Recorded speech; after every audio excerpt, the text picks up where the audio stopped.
Hello guys, welcome back to my channel. मैं हूं ज्योति चौहान, आप लोगों के सामने स्वागत है आपका मेरे यूट्यूब चैनल में। तो देखिए, आज मैं बात करूंगी डीएसएसबी को लेकर। काफ़ी बच्चों की डिमांड थी कि डीएसएसबी पर मैं उनको कुछ टिप्स दूं, कुछ बताऊं, तो मैं यहाँ सिलेबस के साथ लाई हूँ। आज मैं डीएसएसबी पर एक बहुत बड़ी अपडेट आप लोगों को, यानी कुछ टिप्स मैं आप लोगों को देने जा रही हूँ। और आप देख सकते हैं कि डीएसएसबी का जो पेपर अभी पीजीटी का हुआ था, वो हुआ था 15 जुलाई को।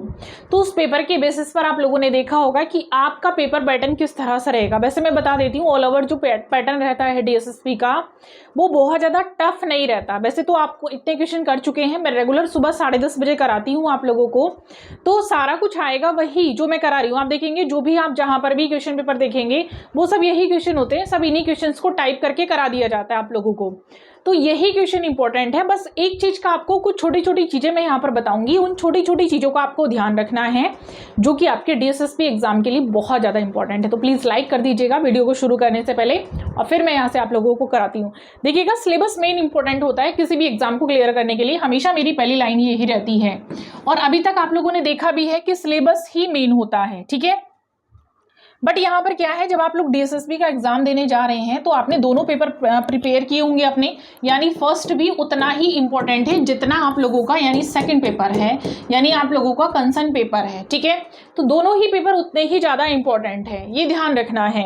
यानी आप लोग, ऐसा नहीं है कि आपने सिर्फ अपना पेपर किया और फर्स्ट को छोड़ दिया।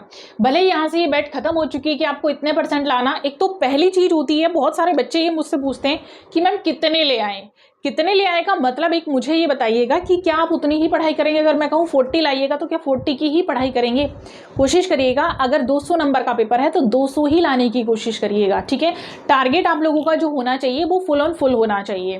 तो मैं मानती हूँ सिलेक्शन आप लोगों का 100% हो जाएगा, क्योंकि लिमिटेड नहीं पढ़ना चाहिए कभी भी। लिमिटेड मत पढ़िएगा, जितना सिलेबस दिया उसको पूरा तैयार करिए, तो वो 100% होता है आपका, ठीक है। कि आपने सिलेबस जितना मिला था आपने उतना पूरा प्रिपेयर कर लिया है, चाहे वो फर्स्ट पेपर का है, चाहे वो आपका सेकेंड पेपर का है। दोनों ही आप लोगों ने फुल ऑन फुल किए हैं, तो इसका मतलब होता है कि तैयारी आपकी 100% है।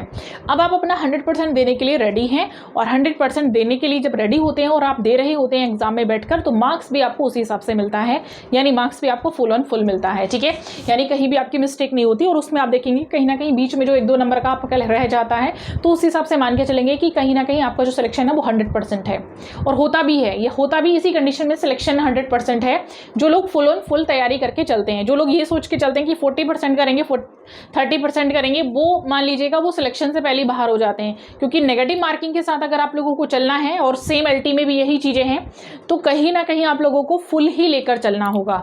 अब देखिएगा, सिलेबस मैंने आपको बताया था, क्योंकि 1 साल से ऊपर हो चुका है तैयारी करते करते, तो इसमें जो है आप लोग पहले अपने इसको भी, अब सिलेबस पढ़ने का तो समय नहीं है, लेकिन हाँ सिलेबस के अकॉर्डिंग अब आप लोगों का रिविजन करने का समय है। तो रिविजन करने के लिए कुछ छोटी छोटी चीज़ें ध्यान रखनी है। इसमें आपने जो भी सब्जेक्ट अपने प्रिपेयर किए हैं उसका एक बार रिवीजन करते रहिए, और ये रिवीजन आप लोगों का 27 तक निपट जाना चाहिए, ठीक है।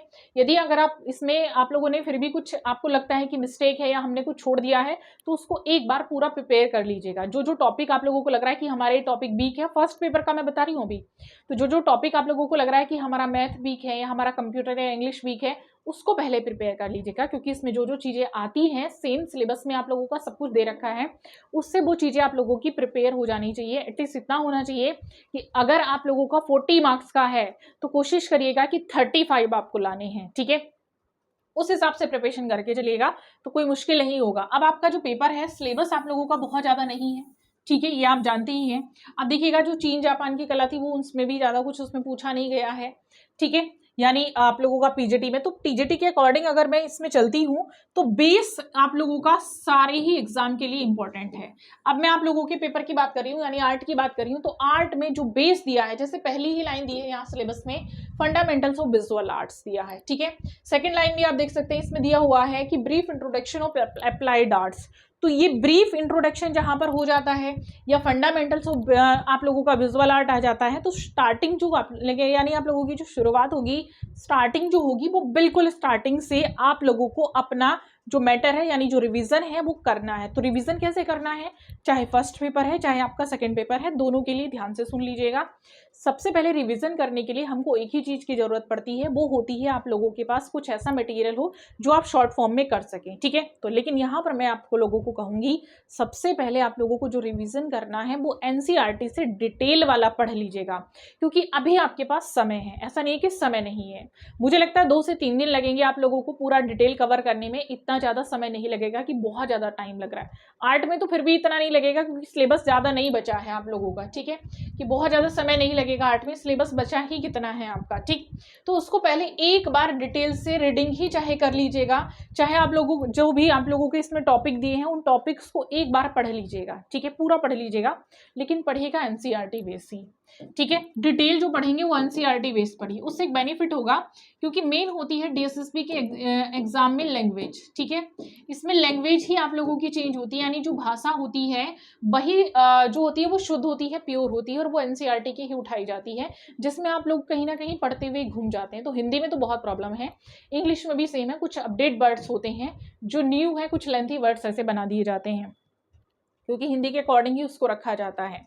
तो उन वर्ड्स की प्रैक्टिस आप लोगों को हो जाएगी, यानी जब आप एक बार इसको डिटेल से पढ़ लेंगे। अब डिटेल आप लोगों ने पढ़ लिया, अब ये मत सोचिएगा कि जब भी आपको जहां से प्रश्न मिल रहे हैं, जैसे मैं सुबह में करा रही हूं या आप कहीं से भी प्रश्न ले रहे हैं, तो ये बिल्कुल मत सोचिएगा कि ये डीएसएसबी में नहीं आएंगे।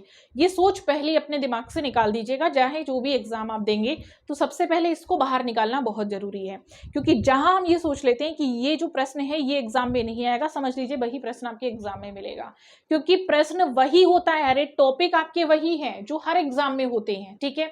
टॉपिक वही है तो प्रश्न भी वही होगा, प्रश्न की लैंग्वेज चेंज होती है सिर्फ, और लैंग्वेज आपको जो डीएसएसबी में होती है वो आपको अदर किसी एग्जाम में नहीं मिलेगी। बहुत रेयर होता है कि वो किसी एग्जाम में मिल जाए आपको। लैंग्वेज आपको खुद से प्रिपेयर करनी है, उसके लिए मैंने आपको तरीका बताया हुआ है।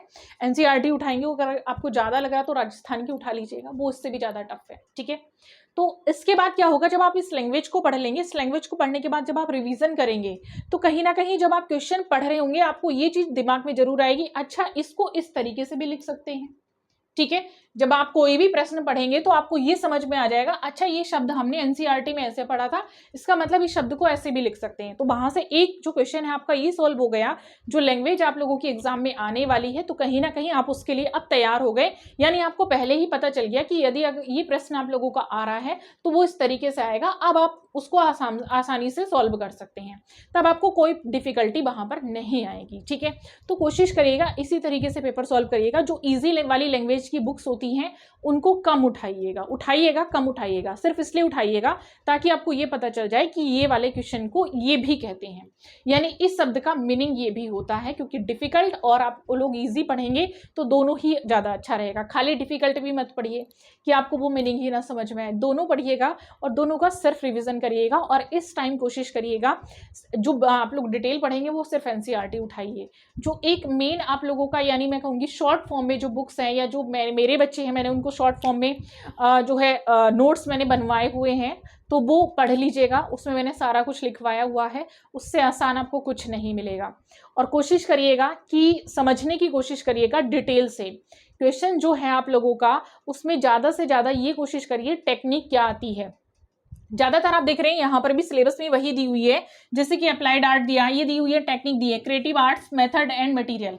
और creative art method and material खाली ये नहीं कि आपको यहाँ पर दे दिया है तो सिर्फ इतना लर्न करना है, नहीं, इतना लर्न नहीं करना है। बेसिकली मैं देखती हूँ स्टूडेंट्स की गलती कर देते हैं, जो सेल्फ स्टडी कर रहे हैं, जहाँ पर भी पढ़ते हैं, जो भी है, तो ये मिस्टेक नहीं करना है। मिस्टेक आपकी यहीं पर हो जाती है। आपको क्या करना है, आपने चाहे कोई भी चैप्टर आप पढ़ रहे हैं, चाहे मैं कहूँगी कला की शुरुआत ही पढ़ें, तो वहीं से टेक्निक शुरू हो जाती है, यानी शुरुआती दौर में किस तरह की कला की टेक्निक इस्तेमाल की गई थी। खाली इतनी टेक्निक मत उठाइएगा, ठीक है, क्योंकि वो आपसे ये नहीं कहेगा कि मैंने सिलेबस में यहाँ पर टेक्निक दी थी। उसका मतलब है कि कला में आप हर चीज जो भी पढ़ रहे हैं, यदि आप पेंसिल भी उठा रहे हैं तो वो ये पूछ लेगा कि कौन सी उठाई है, कौन से नंबर की पेंसिल उठाई है, वो सारी टेक्निक के अंतर्गत आती है। तो सब आपको पढ़ना है, विद सामग्री पढ़ना है, विद मटेरियल पढ़ना है, जो भी पढ़ रहे हैं। खाली इस पर मत जाइएगा कि सिलेबस में ये टेक्निक दी है। ये सबसे बड़ी मिस्टेक हो जाती है आर्ट में, क्योंकि कुछ चीजें हैं जो हिडन होती हैं, वो हिडन भी आपको पढ़नी होती हैं।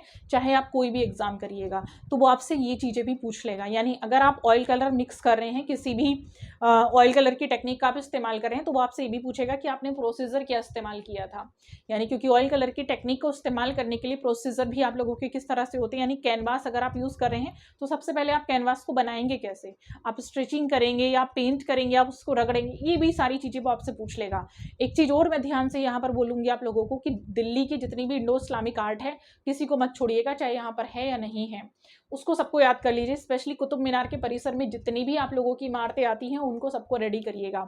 ऐसा नहीं है कि वो नहीं आएंगी, और उनसे एक एक चीज़ पूछी जाएगी, किस समय में कौन सा पत्थर इस्तेमाल किया गया था, किसकी कितनी हाइट है, और किस रीजन से ये अर्धनिर्मित है, और किस रीजन से ये पूरी निर्मित है, किस तरह से ये पूरी निर्मित है, A to Z जो भी चीज़ें हैं उसको लर्न करिएगा। दूसरी चीज़ आती है आर्टिस्ट को लेकर, तो आर्टिस्ट भी ज़्यादातर आप देखेंगे दिल्ली के क्षेत्र के ज़्यादा पूछे जाते हैं, टेक्निकली ज़्यादा पूछे जाते हैं, टेक्निकली यानी ग्राफिक आर्टिस्ट ज़्यादा पूछे जाते हैं, जैसे कि अनुपम सूद हैं आप लोगों के, कृष्णा रेड्डी हैं आप लोगों के, इनसे ज़्यादा इनके मटेरियल को ज़्यादा पूछा जाता है। ठीक है, टेक्निक ज़्यादा पूछी जाती है, तो इनसे ज़्यादा से ज़्यादा टेक्निक वाले प्रश्न आप लोगों को करने हैं। ये कुछ छोटी छोटी चीज़ें हैं, और भी मैं समय समय पर बताती रहती हूँ। मॉर्निंग में मैं क्लास लेती हूँ, वहाँ भी मैं आप लोगों को गाइड करती रहती हूँ, तो वहाँ से भी आप लोग उस चीज़ को फॉलो करते रहिएगा। एग्जाम आप लोगों का 100% क्लियर होगा, क्योंकि देखिएगा अगर आप मन से मेहनत कर रहे हैं तो मैं मानती हूँ कि कोई भी चीज़ आप लोगों से दूर नहीं भाग सकती। जब हम पूरी मन से पूरी शिद्दत के साथ मेहनत करते हैं तो सिर्फ मेहनत पर फोकस होता है, आपका इस चीज़ पर फोकस नहीं होता कि हमें एग्जाम क्लियर करना है नहीं करना, आपको सिर्फ सिलेबस कवर करना है। अभी आप उस पर से ध्यान हटा दीजिएगा कि हमें एग्जाम क्लियर करना है, सिलेबस कवर करिएगा, अच्छे से कवर करिएगा, एग्जाम अपने आप क्लियर हो जाएगा। और इन्हीं ब्लेसिंग के साथ मैं मिलती रहूंगी, आपको छोटे छोटे टिप्स के साथ मिलेंगे नेक्स्ट वीडियो में। तब तक के लिए थैंक यू सो मच।